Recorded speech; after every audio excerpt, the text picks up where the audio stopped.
HM Faruk Sylhet থেকে লিখেছেন, আমরা যে আমাদের মৃত মাতা পিতা, দাদা দাদু, নানা নানু ও আত্মীয় স্বজনদের জন্য আল্লাহ তাআলার নিকট দোয়া করি, সেই দোয়া কি ফেরেশতারা ওনাদের নিকট পৌঁছে দেন? ওনারা কি জানতে পারেন কে তাদের জন্য দোয়া করেছেন? সরাসরি জানতে পারেন না, কারণ এই দোয়া তাদের কাছে পৌঁছানো হয় না, কিন্তু এই দোয়া তাদের আমলনামায় ইনক্লুড করা হয়, সংযুক্ত করা হয়। ফলে তারা এর যে প্রভাব, এর যেই ফলাফল, রেজাল্টটা তারা উপলব্ধি করতে পারে, ফলাফল ভোগ করতে পারে।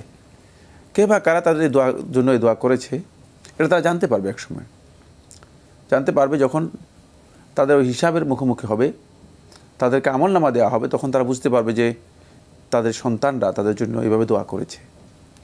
বাকি বারজাখি হায়াতে সরাসরি কোনো বিষয় এভাবে জানানো হয় না, কারণ বারজাখি হায়াতটা সম্পূর্ণ আলাদা করে দেওয়া হয়েছে, দুনিয়ার জীবন থেকে বিচ্ছিন্ন, আবার আখিরাতের যে অবস্থান বা জীবন রয়েছে সেই জীবন থেকে সম্পূর্ণ বিচ্ছিন্ন একটি অবস্থা।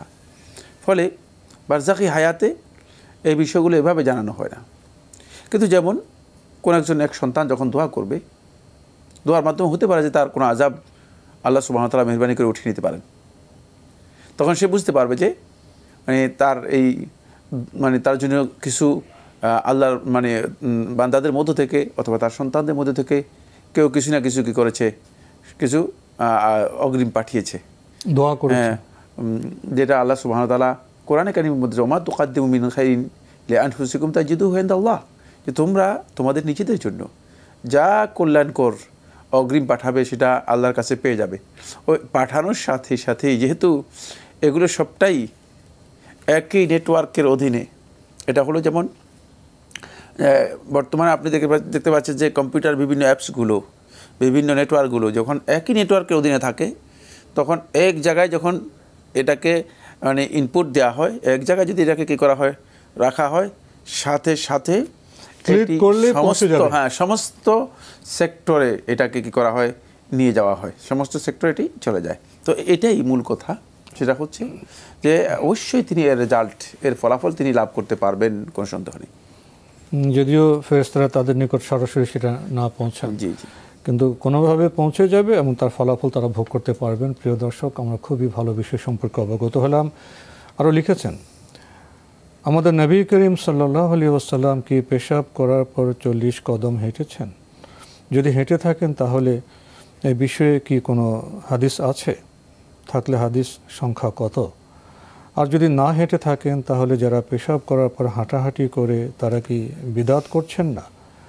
একজন অভিজ্ঞ আলেম বলেছেন, পেশাব করার পর হাঁটাহাঁটির কোনো প্রয়োজন নেই, তবে আপনাকে নিশ্চিত হতে হবে যে পেশাব করার পর ভিতরে আর কোনো পেশাব আটকে নেই।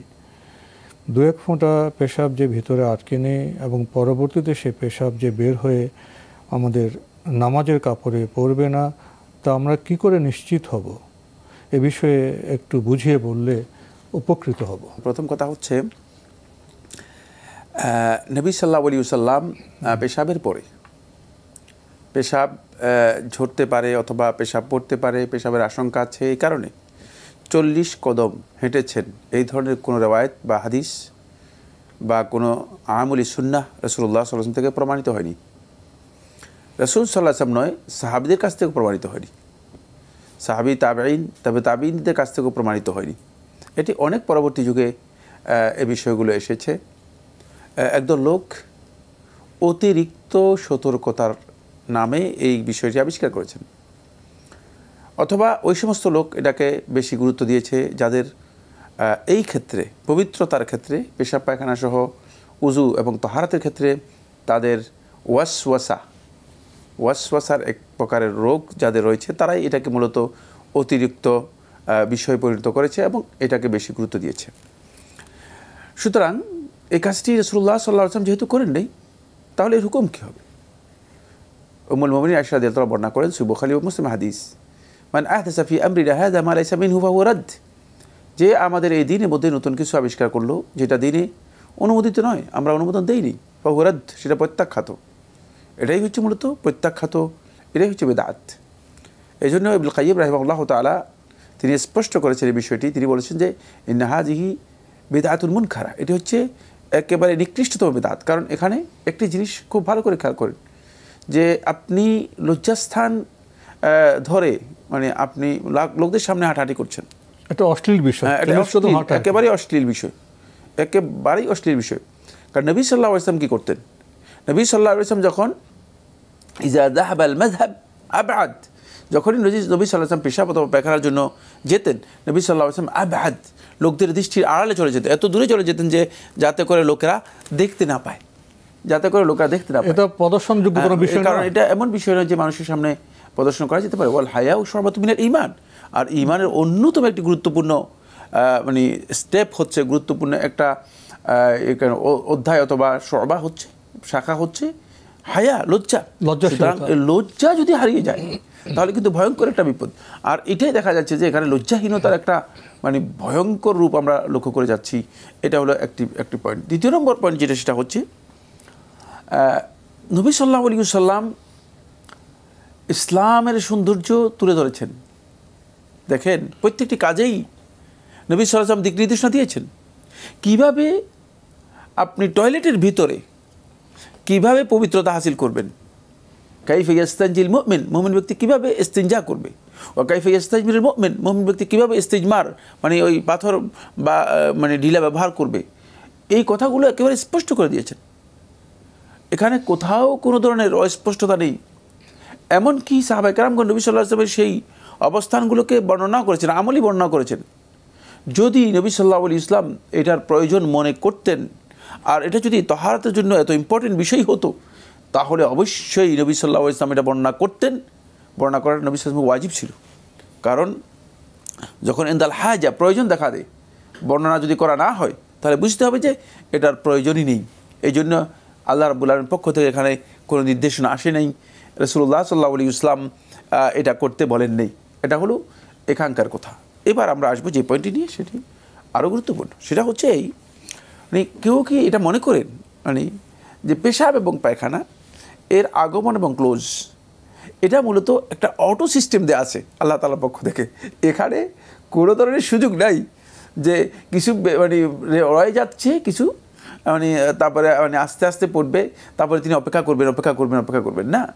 এটা এমন সিস্টেম করা আছে, এটাকে অটোমেশনের মতো একেবারেই সিস্টেম করা আছে, এটা অটোমেটিক বন্ধ হয়ে যাবে।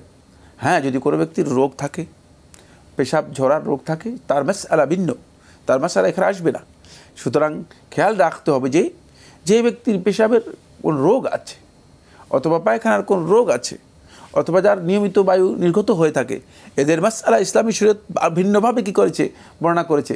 সুতরাং এই মাসআলা বা এই বিষয়টি এখানে আলোচিত হবে না। এটা একেবারেই স্বাভাবিক বিষয়, কোনো ব্যক্তির জন্য বৈধ নয় যে পেশাব যখন শেষ হয়ে যাবে তখন তিনি আশঙ্কা করবেন যে দেখি আর 10 মিনিট বসে দেখি যে যদি কিছু ঝরে। না, এখানে সিস্টেম নেই, এখানে আল্লাহ সুবহানাহু ওয়া তাআলা এই সিস্টেম দেন নেই। সুতরাং এটা মূলত একটা ওয়াসওয়াসা। এখানে যারা এই ওয়াসওয়াসার মধ্যে লিপ্ত হচ্ছেন তারা মূলত এক প্রকারের শয়তানের তাড়নার মধ্যে আছেন। ফলে এদেরকে দেখা যায় যে তাহারাতের ক্ষেত্রে তারা অনেক কষ্ট করতে হয়। ওয়াশরুম থেকে অনেককে দেখা যায় আধা ঘন্টা 1 ঘন্টা ওয়াশরুমের মধ্যে বসে আছেন, ওয়াশরুম থেকে বের হতে পারতেছেন না। তাদের সারাদিনের জীবনযাপনটাই খুব কষ্টকর হয়ে যায়। এটা অনেক কষ্টকর একটি বিষয়। নবী সাল্লাল্লাহু আলাইহি ওয়াসাল্লাম এই কাজ তো করতে বলেনই নেই, বরং এই কাজ স্বাস্থ্যগত দিক থেকে অথবা শারীরিক দিক থেকে এই কাজ মানে আমাদের জন্য সঙ্গত নয়, বৈধ নয়। সুতরাং যারা মনে করেছেন যে এটা আমি কিভাবে নিশ্চিত হব, নিশ্চিত হবেন যখন আপনার পেশাব আসা বন্ধ হয়ে যাবে, তখনই আপনি নিশ্চিত হবেন যে পেশাব আর নেই, আর আপনি অপেক্ষা করার প্রয়োজন নেই। আপনি পানি নিচ্ছেন, হ্যাঁ, তখন আপনি পানি দিয়ে ধুয়ে নেবেন।